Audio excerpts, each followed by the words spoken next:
ਦਰਸ਼ਕੋ break ਤੋਂ ਬਾਅਦ ਤੁਹਾਡਾ ਸਵਾਗਤ ਹੈ ਜੀ। ਡਾਕਟਰ ਸਾਹਿਬ, ਅਗਲੇ ਇਸ਼ੂ ਬਾਰੇ ਆਪਾਂ ਤੁਹਾਡੇ ਵਿਚਾਰ ਜਾਣਨੇ ਚਾਹਾਂਗੇ, ਕੀ ਕਹਿਣਾ ਚਾਹੋਗੇ ਤੁਸੀਂ? ਦੇਖੋ, ਫਰਾਈਡੇ ਦਾ ਇਹ ਸੈਕਸ਼ਨ ਅਸੀਂ ਐਕਸਕਲੂਸਿਵਲੀ ਦਰਸ਼ਕਾਂ ਦੇ ਲਈ ਰੱਖਿਆ। ਮੈਂ ਪਹਿਲਾਂ ਫੇਸਬੁੱਕ ਮੈਸੇजेस ਕੁਇਕਲੀ ਪੜ੍ਹਦਾ ਜੀ, ਫਿਰ ਤੁਸੀਂ ਆਪਣੇ ਪਟਾਰੇ ਚੋਂ ਜਿਹੜਾ ਹੈ ਕੁਝ ਮੋਤੀ ਕੱਢੋ।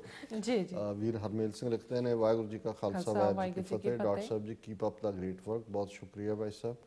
ਜਗਜੀਤ ਸਿੰਘ ਗਰਚਾ, ਇਹਨਾਂ ਨੇ ਪਹਿਲਾਂ ਵੀ ਪੁੱਛਿਆ ਸੀ ਔਰ ਮੈਂ ਇਹ ਕਿਹਾ, ਇਹਨਾਂ ਨੇ ਕਿਹਾ ਵੀ ਗਵਰਨਮੈਂਟ ਪ੍ਰਪੋਜ਼ਡ ਇਨ ਖਾਲਿਸਤਾਨ ਕੀ ਹੈ। ਖਾਲਿਸਤਾਨ ਦਾ ਐਲਾਨਨਾਮਾ, ਇਸ ਦੇ ਉੱਤੇ ਅਸੀਂ 2 ਸੈਗਮੈਂਟ ਕੀਤੇ ਨੇ, ਉਸ ਨੂੰ ਧਿਆਨ ਨਾਲ ਉਹ ਦੇਖ ਲੈਣ। ਉਹਦੇ 'ਚ ਹੀ ਫਾਰਮ ਆਫ ਗਵਰਨਮੈਂਟ ਹੈ, ਬਾਕੀ ਸਿਟੀਜ਼ਨਸ ਡਿਸਾਈਡ ਕਰਨਗੇ। ਪਰ ਸਾਡਾ ਰਿਜ਼ੋਲਵ ਜਿਹੜਾ ਹੈ ਓਵਰਆਲ ਪੋਲੀਟੀਕਲ ਸੋਸ਼ਲ ਸਟਰਕਚਰ ਦੀ ਗੱਲ ਉਹਦੇ 'ਚ ਹੈ। ਕਮਲਜੀਤ ਸਿੰਘ ਮਾਨ ਲਿਖਦੇ ਨੇ, ਵਾਹਿਗੁਰੂ ਜੀ ਕਾ ਖਾਲਸਾ ਵਾਹਿਗੁਰੂ ਜੀ ਕੀ ਫਤਿਹ। ਡਾਕਟਰ ਸਾਹਿਬ, ਇਹਨਾਂ ਫੌਜੀ ਵੀਰਾਂ ਦੀ ਹਾਲਤ ਦਾ ਪਤਾ ਉਦੋਂ ਲੱਗਦਾ ਜਦੋਂ ਵਿਚਾਰੇ ਘਰ ਆਉਂਦੇ ਹਨ ਛੁੱਟੀ ਤੇ, ਸਾਰਾ ਸਫ਼ਰ ਟ੍ਰੇਨ ਦੇ ਬਾਥਰੂਮ ਲਾਗੇ ਫਰਸ਼ ਉੱਤੇ ਹੀ ਪੂਰਾ ਕਰਦੇ ਹਨ। ਉਦੋਂ ਕਿਸੇ ਰਾਸ਼ਟਰਵਾਦੀ ਨੂੰ ਤਰਸ ਨਹੀਂ ਆਉਂਦਾ।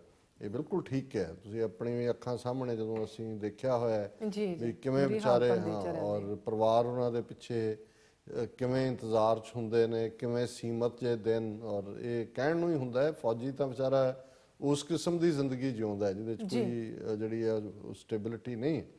ਵੀਰ ਨਿੰਦਰ ਸਿੰਘ, ਅਮਰੀਕ ਸਿੰਘ ਸਿੰਧਰ, ਕਸ਼ਮੀਰ ਵਿਰਕ, ਰਗਬੀਰ ਸਿੰਘ, ਲਖਵਿੰਦਰ ਸਿੰਘ, JS ਪੰਡਾਲ, ਦੀਪ ਰਾਮਗੜੀਆ, ਵੀਰ ਸਤਪਾਲ ਸਿੰਘ ਪੁਰੇਵਾਲ, ਜਾਫੀ ਸਿੰਘ ਢਿੱਲੋਂ, ਕੁਲਜੀਤ ਸਿੰਘ, ਗੁਰਪ੍ਰੀਤ ਸਿੰਘ, ਰਵਿੰਦਰ ਸਿੰਘ ਬਿਸਲਾ, ਗੁਰਪ੍ਰੀਤ ਸਿੰਘ, ਇਹਨਾਂ ਸਾਰਿਆਂ ਨੇ ਫਤਿਹ ਔਰ ਉਹਨਾਂ ਨੇ ਸ਼ਲਾਘਾ ਦੇ ਸ਼ਬਦ ਕਹੇ ਨੇ। ਮੈਂ ਵੀਰ ਵਿੱਚ ਨਹੀਂ ਜਾਵਾਂਗਾ ਜੀ। ਸੋ ਇਹਨਾਂ ਸਾਰੇ ਵੀਰਾਂ ਦਾ ਬਹੁਤ ਬਹੁਤ ਧੰਨਵਾਦ। ਸ਼ੁਕਰੀਆ ਜੀ। ਡਾਕਟਰ ਸਾਹਿਬ, ਸਾਡੇ ਕੋਲ ਮੈਸੇਜ ਆਇਆ ਹੈ ਪ੍ਰੀਤਮ ਸਿੰਘ ਜੀ ਦਾ। ਇਹ ਲਿਖਦੇ ਹਨ, ਭਾਰਤੀ ਕਤੀੜ ਮੀਡੀਆ ਜਿਸ ਦੀ ਦੁਨੀਆ ਵਿੱਚ ਰੂੜੀ ਜਿੰਨੀ ਵੀ ਕਦਰ ਨਹੀਂ ਵੱਲੋਂ ਕੈਨੇਡੀਅਨ ਡਿਫੈਂਸ ਮਿਨਿਸਟਰ ਸੱਜਣ ਦੇ ਖਿਲਾਫ ਸ਼ੁਰੂ ਕੀਤੀ ਜ਼ਹਿਰ ਉਗਲਣ ਦੀ ਨੀਤੀ ਦਾ ਕੈਨੇਡੀਅਨ ਪ੍ਰਧਾਨ ਮੰਤਰੀ ਜਸਟਨ ਟਰੂਡੋ ਵੱਲੋਂ ਭਾਰਤੀ ਮੀਡੀਆ ਦੇ ਮੂੰਹ ਤੇ ਚਪੇੜ ਮਾਰ ਕੇ ਦਿੱਤੇ ਜਵਾਬ ਨੇ ਕੱਢਤੀ ਫੂਕ।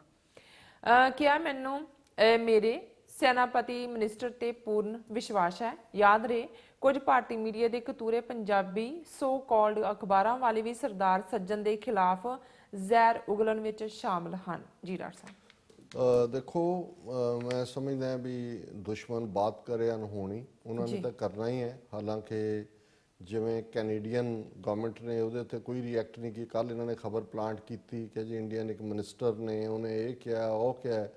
ਔਰ ਅੱਜ ਜਿਹੜਾ ਇਹਨਾਂ ਦਾ ਕਾਉਂਸਲਰ ਹੈ ਟੋਰਾਂਟੋ ਦੇ ਵਿੱਚ ਮਿਸ਼ਰਾ, ਉਹਦਾ ਬਿਆਨ ਸੀ ਕਿ ਜੀ ਨਹੀਂ ਸਾਨੂੰ ਕੋਈ ਇਤਰਾਜ਼ ਨਹੀਂ, ਪ੍ਰਾਈਮ ਮਿਨਿਸਟਰ ਸ਼ਾਮਲ ਹੋਏ ਜਾਂ ਦੂਜੇ, ਅਸੀਂ ਤਾਂ ਕੋਈ ਨਹੀਂ। ਉਹਨੇ ਇਹ ਕਹਿਣ ਦਾ ਯਤਨ ਕੀਤਾ ਵੀ ਅਸੀਂ ਕੋਈ ਪ੍ਰੋਟੈਸਟ ਨਹੀਂ ਕੀਤਾ। ਹਾਲਾਂਕਿ ਆਲਰੇਡੀ ਮੀਡੀਆ ਸਪਿਨ ਉਹਦੇ ਤੇ ਉਹਨਾਂ ਨੇ ਪਹਿਲਾਂ ਹੀ ਦੇ ਦਿੱਤੀ। ਇਸੇ ਤਰ੍ਹਾਂ ਮੈਨੂੰ ਅਫਸੋਸ ਹੋਇਆ ਇੱਕ ਸਿੱਖ ਜਰਨਲਿਸਟ ਦਾ ਇੱਕ ਅੰਗਰੇਜ਼ੀ ਪੇਪਰ 'ਚ ਵੀ ਪੜ੍ਹ ਕੇ ਕਿ ਜੀ ਹਰਜੀਤ ਸਿੰਘ ਸੱਜਣ ਜਦੋਂ ਬਣਿਆ ਅਸੀਂ ਬੜਾ ਫਖਰ ਮਹਿਸੂਸ ਕੀਤਾ, ਪਰ ਇਹ ਜੋ ਸਾਹਮਣੇ ਆਇਆ ਇਹਦੇ ਕਰਕੇ ਹੁਣ ਉਹ ਨਹੀਂ ਰਿਹਾ, ਭਾਵੇਂ ਰਿਜ਼ਾਈਨ ਨਹੀਂ।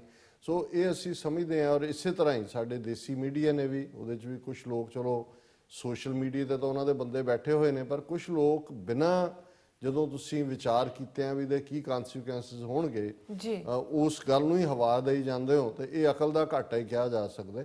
ਪਰ ਮੈਂ ਸਮਝਦਾ ਵੀ ਕੋਈ ਹਰਜੀਤ ਸਿੰਘ ਸੱਜਣ ਨੇ ਕੋਈ ਗੁਨਾਹ ਨਹੀਂ ਕੀਤਾ ਹੈ, ਉਹਨੇ ਕੋਈ ਸਕੈਂਡਲ ਨਹੀਂ ਹੈ। ਉਹ ਜਿਵੇਂ ਅਸੀਂ ਉਹਦਾ ਇੱਕ ਆਰਟੀਕਲ ਡਿਸਕਸ ਕੀਤਾ ਸੀ, ਉਹਨੇ ਕਿਹਾ ਜੀ ਵੀ ਉਹ ਇੱਕ ਡੈਕੋਰੇਟਿਡ ਸੋਲਜਰ ਜਿਹਦਾ ਲੈਟਰ ਉਹਦੇ ਦੇ ਪੁਲਿਸ ਚੀਫ ਨੂੰ ਸੀ, ਉਹ ਆਪਣੇ ਆਪ 'ਚ ਹੀ ਦੱਸ ਰਿਹਾ ਸੀ ਤੇਰੇ ਵਰਗਾ ਤੂੰ ਹੀ। ਉਹਨੇ ਆਰਕੀਟੈਕਟ ਕਹਿ ਦਿੱਤਾ, ਐਨ ਆਰਕੀਟੈਕਟ ਨਹੀਂ ਕਿਹਾ। ਔਰ ਇਹ ਆਪਣਿਆਂ ਨੂੰ ਵੀ ਜਿਹੜਾ ਉਸ ਪ੍ਰੋਪੇਗੈਂਡੇ ਨੂੰ ਬਾਇਕ ਕਰਨੇ ਸ਼ਰਮ ਦੀ ਗੱਲ ਹੈ। ਔਰ ਜਿਸ ਅੰਦਾਜ਼ ਈਵਨ ਕੈਲਗਰੀ ਦੇ ਜਿਹੜਾ ਐਡਮਿੰਟਨ ਦੇ ਪੇਪਰ ਨੇ ਛਾਪਿਆ ਕਾਰਟੂਨ, ਉਹਨੂੰ ਵੀ ਦਫਾ ਕਰੋ ਉਹਨੂੰ ਤੁਸੀਂ। ਉਹਨਾਂ ਨੇ ਮੁਆਫੀ ਵੀ ਮੰਗ ਲਈ ਹੈ, ਕਹਿ ਕੇ ਜੀ ਸਾਡਾ ਇਹ ਨਹੀਂ, ਉਹਨੂੰ ਕਾਰਟੂਨ ਨੂੰ ਅੱਗੋਂ ਛਾਪ ਕੇ ਆਪਣੇ ਜਿਹੜੇ ਨੇ ਉਹ ਪ੍ਰੋਪੇਗੇਟ ਕਰ ਰਹੇ ਨੇ। ਸੋ ਇਹ ਔਰ ਪਤਾ ਹੈ ਦੁਸ਼ਮਣ ਨੂੰ ਕਿ ਵੀ ਅਸੀਂ ਕਿਸ ਕਿਸਮ ਦੇ ਹੈਗੇ ਹਾਂ।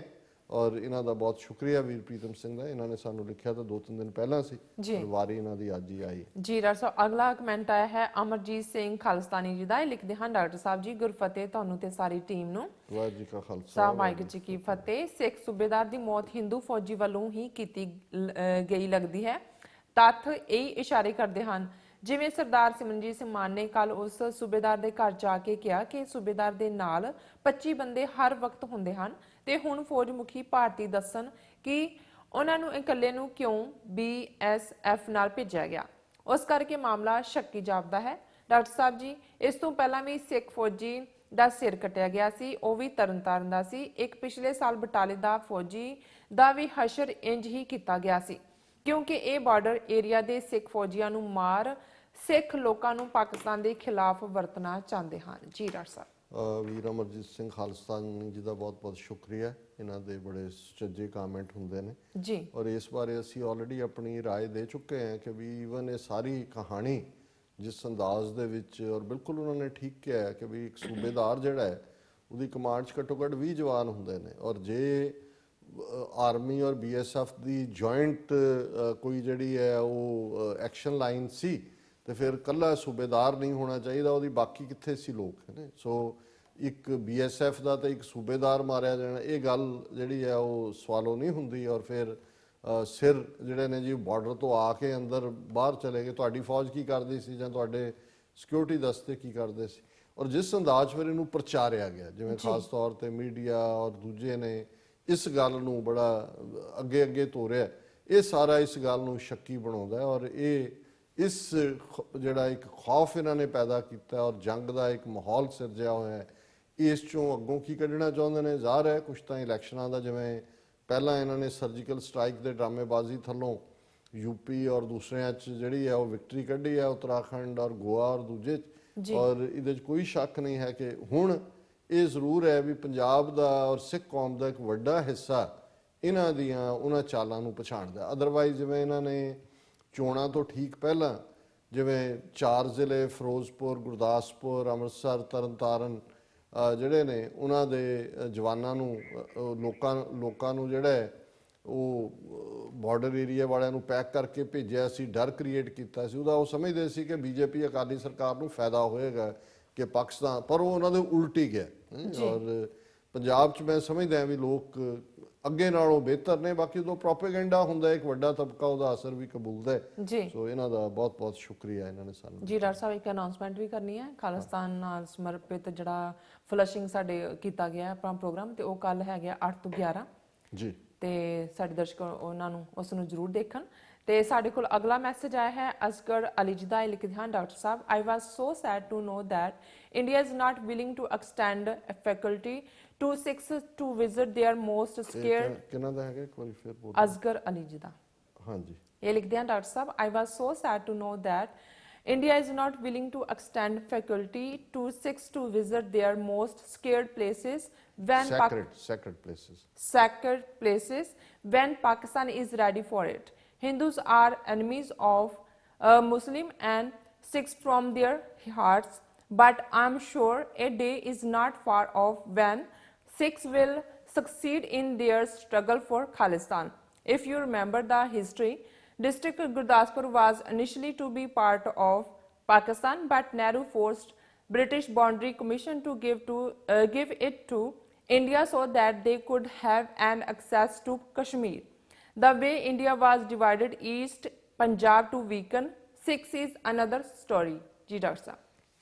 ਅਜਗਰ ਅਲੀ ਜੀ ਦਾ ਬਹੁਤ ਬਹੁਤ ਸ਼ੁਕਰੀਆ। ਉਹਨਾਂ ਨੇ ਜਦੋਂ ਅਸੀਂ ਕਰਤਾਰਪੁਰ ਸਾਹਿਬ ਲਾਂਘੇ ਦੀ ਗੱਲ ਕੀਤੀ ਜੀ ਕਿ ਪਾਕਿਸਤਾਨ ਜਿਹੜਾ ਉਹ ਤਿਆਰ ਹੈ ਮੁਸ਼ਰਫ ਦੇ ਵੇਲੇ ਵੀ ਹੁਣ ਵੀ, ਔਰ ਭਾਰਤ ਨੇ ਕਿਵੇਂ ਹੁਣ ਸ਼ਸ਼ੀ ਥਰੂਰ ਦੀ ਕਮਾਂਡ 'ਚ ਜਿਹੜੀ ਉਹਨਾਂ ਦੀ ਪਾਰਲੀਮੈਂਟਰੀ ਕਮੇਟੀ ਆਈ ਐਕਸਟਰਨਲ ਅਫੇਅਰਸ ਮਿਨਿਸਟਰੀ ਦੀ, ਉਹਨੇ ਕਿਹਾ ਜੀ ਅਸੀਂ ਤੁਹਾਨੂੰ ਇੱਥੇ 4 ਦੂਰਬੀਨਾਂ ਲਾ ਦਿੰਦੇ ਹਾਂ ਪਾਵਰਫੁਲ, ਤੁਸੀਂ ਇੱਥੋਂ ਹੀ ਬੈਠ ਕੇ ਦੇਖੋ, ਇਹ ਪੋਸੀਬਲ ਨਹੀਂ ਹੈ। ਔਰ ਇਹ ਕਹਾਣੀ ਆਲਮੋਸਟ ਪਿਛਲੇ 20-22 ਸਾਲ ਤੋਂ ਹੀ ਇਹ ਲਗਾਤਾਰਤਾ ਨਾਲ ਦੁਹਰਾ ਰਹੇ ਨੇ। ਜਦੋਂ ਈਵਨ ਕਸ਼ਮੀਰ ਦੇ ਵਿੱਚ ਜਿਹੜੀ ਹੈ ਉਹ ਬੱਸ ਵੀ ਚੱਲੀ, ਰਾਵਲਾਕੋਟ, ਪੁੰਛ ਜਾਂ ਮੁਜ਼ੱਫਰਾਬਾਦ, ਸ੍ਰੀਨਗਰ, ਉਹ ਹੁਣ ਵੀ ਚੱਲ ਰਹੀਆਂ ਨੇ, ਇਹਦੇ ਬਾਵਜੂਦ ਕਿ ਇਹਨਾਂ ਨੇ ਮਾਹੌਲ ਕਿਵੇਂ ਦਾ ਬਣਿਆ। ਲੇਕਿਨ ਇਹ ਕਦੇ ਵੀ ਨਹੀਂ ਚਾਹੁੰਦੇ ਕਿ ਸਿੱਖਾਂ ਮੁਸਲਮਾਨਾਂ ਦੇ ਚੰਗੇ ਸੰਬੰਧ ਹੋਣ ਜਾਂ ਸਿੱਖਾਂ ਦੀ ਫ੍ਰੀ ਐਕਸੈਸ ਹੋਏ ਆਪਣੇ ਗੁਰਦੁਆਰਿਆਂ ਤੱਕ। ਔਰ ਉਹਨਾਂ ਨੇ ਬਿਲਕੁਲ ਠੀਕ ਕਿਹਾ ਕਿ ਵੀ ਇਹਦੇ 'ਚ ਕੋਈ ਸ਼ੱਕ ਨਹੀਂ ਹੈ ਕਿ ਰੈੱਡ ਕਲਿਫ ਅਵਾਰਡ ਦੇ ਵਿੱਚ ਇਨੀਸ਼ੀਅਲੀ ਗੁਰਦਾਸਪੁਰ ਔਰ ਫਿਰੋਜ਼ਪੁਰ ਇਹ ਅਵਾਰਡਡ ਸੀ, ਪਾਕਿਸਤਾਨ ਗੁਰਦਾਸਪੁਰ ਪਾਰਟਿਕੂਲਰਲੀ, ਪਰ ਇਹਦੇ 'ਚ ਵੀ ਇਹਨਾਂ ਨੇ ਜਿਸ ਅੰਦਾਜ਼ ਦੇ ਵਿੱਚ ਕਿ ਵੀ ਕਿਉਂਕਿ ਕਸ਼ਮੀਰ ਨੂੰ ਉਦੋਂ ਇੱਕੋ ਇੱਕ ਹੀ ਸੜਕ ਸੀ, ਹੁਣ ਤਾਂ ਇਹਨਾਂ ਨੇ ਵਿਆਹ ਹਿਮਾਚਲ ਵੀ ਬਣਾ ਲਈ ਹੈ। ਸੋ ਇਹ ਪਹਿਲੇ ਦਿਨ ਤੋਂ ਹੀ, ਔਰ ਇਹਨਾਂ ਦਾ ਇਹ ਸੀ ਕਿ ਵੀ ਸਿੱਖਾਂ ਨੂੰ ਅਸੀਂ ਇੱਧਰ ਜਿਵੇਂ ਉਹਨਾਂ ਨੇ ਸਾਨੂੰ ਕੈਪਟਿਵ ਬਣਾਇਆ, ਕੋਈ ਪ੍ਰੋਗਰੈਸ ਨਹੀਂ ਪੰਜਾਬ 'ਚ ਹੋਣ ਦਿੱਤੀ। ਜਦੋਂ ਇਹ ਮੰਗ ਹੁੰਦੀ ਸੀ ਜਾਂ ਅੱਜ ਵੀ ਹੁੰਦੀ ਹੈ ਕਿ ਜੀ ਪੰਜਾਬ 'ਚ ਕੋਈ ਇੰਡਸਟਰੀ ਲਾਏ ਸੈਂਟਰ ਗਵਰਨਮੈਂਟ, ਜੀ ਪਾਣੀ ਤਾਂ ਲੁੱਟਿਆ, ਦੂਜੇ ਰਿਸੋਰਸ ਲੁੱਟੇ, ਫਿਰ ਕਹਿਣਗੇ ਜੀ ਪੰਜਾਬ ਬਾਰਡਰ ਸਟੇਟ ਹੈ। ਪਰ ਤੁਸੀਂ ਦੇਖੋ ਜੇ ਬਾਰਡਰਸ ਦੇ ਉੱਤੇ ਹੋਣਾ ਹੈ ਡਰਾਬੈਕ, ਲਾਹੌਰ ਜਾਂ ਦੂਜਾ ਜਿਹੜਾ ਪੱਖ ਹੈ ਪੰਜਾਬ ਦੇ ਬਾਰਡਰ ਦੇ ਦੂਜੇ ਪਾਸੇ, ਉਹ ਸਾਰਾ ਹੈਵੀਲੀ ਇੰਡਸਟਰੀਲਾਈਜ਼ਡ ਹੈ। ਜੇ ਪਾਕਿਸਤਾਨ ਨੂੰ ਆਪਣੇ ਬਾਰਡਰ ਏਰੀਆਜ਼ ਦੇ ਵਿੱਚ ਇੰਡਸਟਰੀ ਲਾਉਂਦਿਆਂ ਜਿਹੜਾ ਹੈ ਉਹ ਕੋਈ ਨਹੀਂ ਹੋਇਆ, ਤੇ ਇਹਨਾਂ ਨੂੰ ਕੀ ਤਕਲੀਫ ਹੈ? ਇਸ ਦੇ ਉਲਟ ਇਹਨਾਂ ਨੇ ਪੈਕੇਜ ਦਿੱਤੇ ਕਿ ਜੀ ਟੈਕਸ ਫਰੀ ਤੇ ਫਲਾਣਾ ਹਿਮਾਚਲ ਨੂੰ ਔਰ ਹੁਣ ਉੱਤਰਾਖੰਡ ਨੂੰ ਵੀ। ਈਵਨ ਪੰਜਾਬ ਦੀ ਜਿਹੜੀ ਰਹਿੰਦੀ ਖੁੰਦੀ ਇੰਡਸਟਰੀ ਵੀ ਬਚੀ ਸੀ 47 ਤੋਂ ਬਾਅਦ, ਜਿਹੜੀ ਥੋੜੀ ਬਹੁਤ ਕੋਈ ਬਟਾਲੇ ਔਰ ਲੁਧਿਆਣੇ ਜਾਂ ਫਗਵਾੜਾ, ਉਹ ਵੀ ਜਾ ਕੇ ਕੋਈ ਪਰਵਾਣੂ ਬਹਿ ਗਿਆ, ਕੋਈ ਸੋਲਨ ਬਹਿ ਗਿਆ, ਕੋਈ ਕਿਤੇ ਹੋਰ ਬਹਿ ਗਿਆ, ਉਹ ਸਾਰੇ ਦੇ ਨਾਲ ਉਹਨਾਂ ਨੇ ਜੋੜ ਕੇ ਉਹਨੂੰ ਵੀ ਡਿਸਟਰੋਏ ਕਰ ਦਿੱਤਾ ਹੈ। ਸੋ ਕੁੱਲ ਮਿਲਾ ਕੇ ਅਸੀਂ ਸਮਝਦੇ ਹਾਂ ਕਿ ਇਹ ਪਾਰਟ ਇਹਨਾਂ ਦੀ ਡੈਲੀਬਰੇਟ ਪਲਾਨ ਪਹਿਲੇ ਦਿਨ ਤੋਂ, ਜਿੱਥੇ ਸਿੱਖ ਕੌਮ ਦੇ ਖਿਲਾਫ ਨਸਲਕੁਸ਼ੀ ਇੱਕ ਤੋਂ ਬਾਅਦ ਇੱਕ, ਉੱਥੇ ਡੈਲੀਬਰੇਟਲੀ ਪੰਜਾਬ ਨੂੰ ਘਸਿਆਰੇ ਬਣਾਉਣਾ ਇਕਨੋਮਿਕਲੀ, ਇਹਦੇ ਪਾਣੀਆਂ ਦੀ ਲੁੱਟ ਔਰ ਜਿਸ ਅੰਦਾਜ਼ ਦੇ ਵਿੱਚ ਡਰੱਗਸ ਔਰ ਦੂਸਰੀਆਂ ਲਿਆ, ਇਹਦੇ 'ਚ ਹੁਣ ਕੋਈ ਜਿਹੜਾ ਵੀ ਥੋੜੀ ਬਹੁਤ ਕਾਮਨ ਸੈਂਸ ਰੱਖਦਾ ਹੈ ਉਹ ਦੇਖ ਸਕਦਾ ਹੈ ਵੀ ਇਹ ਸਾਰੀ ਨੀਤੀ ਕੀ ਹੈ। ਜੀ ਰਸਾ, ਹੁਣ ਤੁਸੀਂ ਸਾਡੇ ਦਰਸ਼ਕਾਂ ਨੂੰ ਦੱਸ ਦਿਓ ਅੱਜ ਦਾ ਵਿਚਾਰ। ਸ਼ੁੱਕਰਵਾਰ ਦੇ ਵਿਚਾਰ 'ਚ ਅਸੀਂ ਬਾਬਾ ਫਰੀਦ ਜੀ ਦੇ ਸ਼ਲੋਕਾਂ ਦੇ ਵਿਚਾਰ ਕਰਦੇ ਹਾਂ ਜੀ। ਅੱਜ 2 ਸ਼ਲੋਕ ਅਸੀਂ ਉਹਨਾਂ ਦਾ 43 ਤੇ 44 ਨੰਬਰ ਚੁਣੇ ਨੇ ਜੀ। ਪਹਿਲਾ, ਕੰਧ ਕੁਹਾੜਾ ਸਿਰ ਘੜਾ ਵਣ ਕੈਸਰ ਲਾਹੌਰ ਲੋਹਾਰ, ਕੰਧ ਕੁਹਾੜਾ ਸਿਰ ਘੜਾ ਵਣ ਕੈਸਰ ਲੋਹਾਰ, ਫਰੀਦਾ ਹੋਂ ਲੋੜੀ ਸ਼ੋ ਆਪਣਾ ਤੂੰ ਲੋੜੈ ਅੰਗਿਆਰ। ਹੁਣ ਇਹ ਬੜਾ ਇਸ ਸ਼ਲੋਕ ਦੇ ਲਈ ਮੈਂ ਬਹੁਤ ਸਾਰੀਆਂ ਇੰਟਰਪ੍ਰੀਟੇਸ਼ਨਸ ਦੇਖਣ ਸਮਝਣ ਦੀ ਕੋਸ਼ਿਸ਼ ਕੀਤੀ ਹੈ, ਹਾਲਾਂਕਿ ਇਹ ਅਲਟੀਮੇਟਲੀ ਪ੍ਰਿੰਸੀਪਲ ਸਾਹਿਬ ਸਿੰਘ ਹੋਰਾਂ ਦੀ ਹੈ ਜੀ, ਪਰ ਮੈਨੂੰ ਉਨੀ ਤਸੱਲੀ ਨਹੀਂ ਹੈ ਕਿ ਕੀ ਪਾਰਟ ਹੈ, ਪਰ ਇਹਨਾਂ ਨੇ ਜਿਸ ਅੰਦਾਜ਼ 'ਚ ਇਹਨੂੰ ਬਿਆਨਣ ਦੀ ਕੋਸ਼ਿਸ਼ ਕੀਤੀ, ਮੈਨੂੰ ਲੱਗਦਾ ਹੈ ਕਿ ਵੀ ਜਿੰਨੀਆਂ ਹੋਰ ਨੇ ਉਹਨਾਂ ਨਾਲੋਂ ਇਹ ਬਿਹਤਰ ਹੈ। ਹੁਣ ਇਹਦੇ 'ਚ 2 ਜਿਹੜੇ ਪਾਰਟ ਐਗਜ਼ੈਂਪਲਸ ਇਸਤੇਮਾਲ ਕੀਤੀਆਂ ਕਿ ਇਹਦੇ 'ਚ ਕੋਈ ਸ਼ੱਕ ਨਹੀਂ ਹੈ ਕਿ ਲੋਹਾਰ ਲੋਹੇ ਦਾ ਕੰਮ ਕਰਨ ਵਾਲਾ ਜੀ।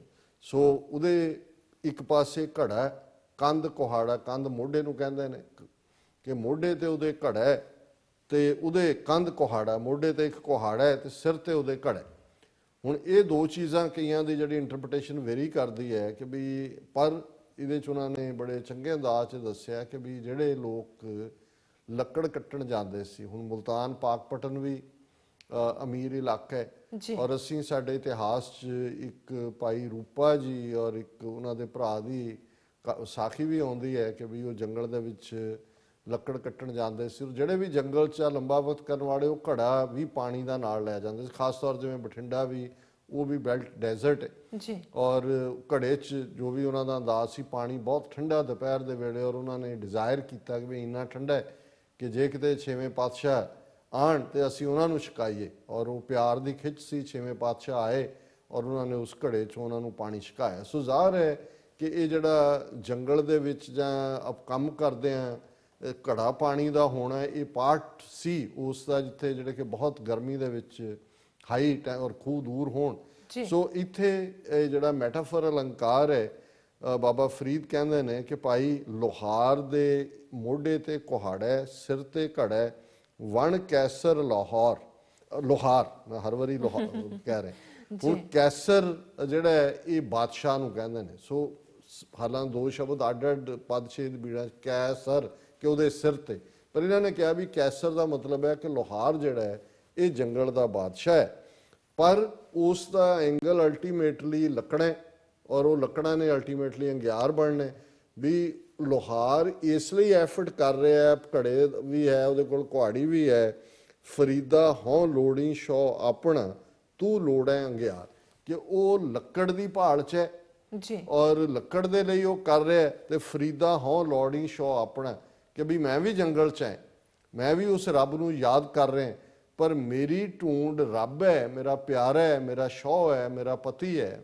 ਪਰ ਲੋਹਾਰ ਦਾ ਐਂਗਲ ਜਿਹੜਾ ਉਹ ਅੰਗਿਆਰ, ਲੱਕੜ ਹੈ, ਜਿਹਨੂੰ ਅਲਟੀਮੇਟਲੀ ਉਹਨੇ ਵੇਚਣਾ ਹੈ, ਕੋਲੇ ਬਣਾ ਕੇ ਵੇਚਣਾ ਹੈ ਜਾਂ ਉਹ ਲੱਕੜ ਵੇਚਣੀ ਹੈ ਜੀ। ਦੂਸਰਾ ਸ਼ਲੋਕ ਜਿਹੜਾ ਯਾਦ ਕਰਵਾਉਂਦਾ ਹੈ ਕਿ ਭਾਈ ਦੁਨੀਆ ਦੇ ਵਿੱਚ ਕਿਉਂ ਜਿਹਾ ਸਾਵਾਂਪਨ ਹੈ ਆਰਥਿਕ ਸਾਧਨਾਂ 'ਚ ਵੀ। ਫਰੀਦਾ ਇੱਕ ਨਾ ਆਟਾ ਅਗਲਾ, ਇੱਕ ਨਾ ਨਾਹੀ ਲੋਣ, ਅੱਗੇ ਗਏ ਸਿੰਜਾਪਸਨ, ਚੋਟਾਂ ਖਾਸੀ ਕੌਣ। ਬਾਬਾ ਫਰੀਦ ਕਹਿੰਦੇ ਨੇ ਇੱਕ ਉਹ ਨੇ ਜਿਨ੍ਹਾਂ ਦੇ ਕੋਲ ਬਹੁਤਾ ਆਟਾ ਹੈ, ਅਗਲੇ ਦਾ ਮਤਲਬ ਹੈ ਬਹੁਤ, ਕਿ ਉਹ ਜਿਹੜਾ ਉਹਨਾਂ ਦੇ ਕੋਲ ਭੰਡਾਰ ਲੱਗੇ ਹੋਏ ਨੇ। ਇੱਕ ਉਹ ਨੇ ਕਿ ਫਰੀਦਾ ਇੱਕ ਨਾ ਆਟਾ ਅਗਲਾ, ਇੱਕ ਨਾ ਨਾਹੀ ਲੋਣ, ਇੱਕ ਗਰੀਬੀ ਚ ਇਸ ਕਦਰ ਨਹੀਂ ਕਿ ਉਹਨਾਂ ਦੇ ਕੋਲ ਈਵਨ ਲੂਣ ਵੀ ਨਹੀਂ। ਜੀ ਜੀ। ਨਹੀਂ ਤਾਂ ਹੁਣ ਆਮ ਤੌਰ ਤੇ ਅਸੀਂ ਦੇਖਦੇ ਹਾਂ ਕਿ ਲੂਣ ਇੱਕ ਨੈਸੈਸਰੀ ਚੀਜ਼ ਹੈ ਸਰਵਾਈਵਲ ਦੇ ਲਈ, ਔਰ ਜਿਨ੍ਹਾਂ ਦੇ ਕੋਲ ਆਟਾ ਹੁੰਦਾ ਹੈ ਉਹਨਾਂ ਕੋਲ ਜੇ ਸਬਜ਼ੀ ਜਾਂ ਦਾਲ ਦੇ ਲਈ ਨਹੀਂ ਵੀ ਹੈ ਕੁਝ, ਉਹ ਆਟੇ 'ਚ ਹੀ ਲੂਣ ਪਾ ਲੈਂਦੇ ਨੇ, ਉਹੀ ਉਹਨਾਂ ਦਾ ਆਹਾਰ ਹੁੰਦਾ ਹੈ।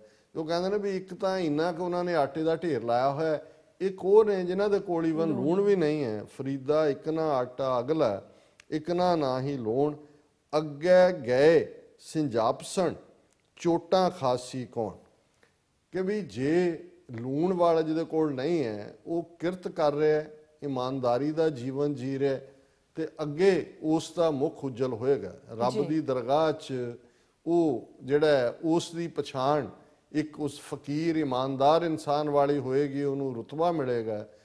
ਤੇ ਦੂਸਰਾ ਜਿਸ ਨੇ ਬੇਈਮਾਨੀ ਦੇ ਨਾਲ ਜੋੜਿਆ ਹੋਇਆ, ਉਹਦੀ ਕਿਰਤ ਨਹੀਂ ਹੈ, ਉਹਨੇ ਧੰਗੇ ਜ਼ੋਰੀ ਨਾਲ, ਧੰਗੋ ਮੁਸ਼ਤੀ ਨਾਲ ਔਰ ਇੱਕ ਜ਼ੁਲਮ ਦੇ ਨਾਲ, ਮਲਕ ਭਾਗੋ ਦਾ ਭਰਾ ਹੈ ਕੋਈ, ਤੇ ਅੱਗੇ ਗਏ ਸਿੰਜਾਪਸਨ, ਅੱਗੇ ਜਾ ਕੇ ਹਿਸਾਬ ਕਿਤਾਬ ਹੋਣਾ। ਚੋਟਾਂ ਖਾਸੀ ਕੌਣ, ਕਿ ਮਾਰ ਕਿਹਨੂੰ ਪੈਂਦੀ ਹੈ, ਕਿਉਂਕਿ ਜਿਹੜਾ ਕਿਰਤੀ ਔਰ ਇਹਦੇ 'ਚ ਜਦੋਂ ਤੁਸੀਂ ਬਾਬਾ ਫਰੀਦ ਦੇ ਹੋਰ ਸ਼ਲੋਕ ਦੇਖਦੇ ਹੋ ਫਿਰ ਇਹਦੇ ਨਾਲ ਉਹ ਮੇਲ ਖਾਂਦੇ ਨੇ ਕਿ ਫਰੀਦਾ ਰੁੱਖੀ ਸੁੱਖੀ ਖਾਏ ਕੇ, ਠੰਡਾ ਪਾਣੀ ਪੀਓ, ਦੇਖ ਪਰਾਈਆਂ ਚੋਪੜੀਆਂ ਨਾ ਤਰਸਾਵੇ ਜੀਓ।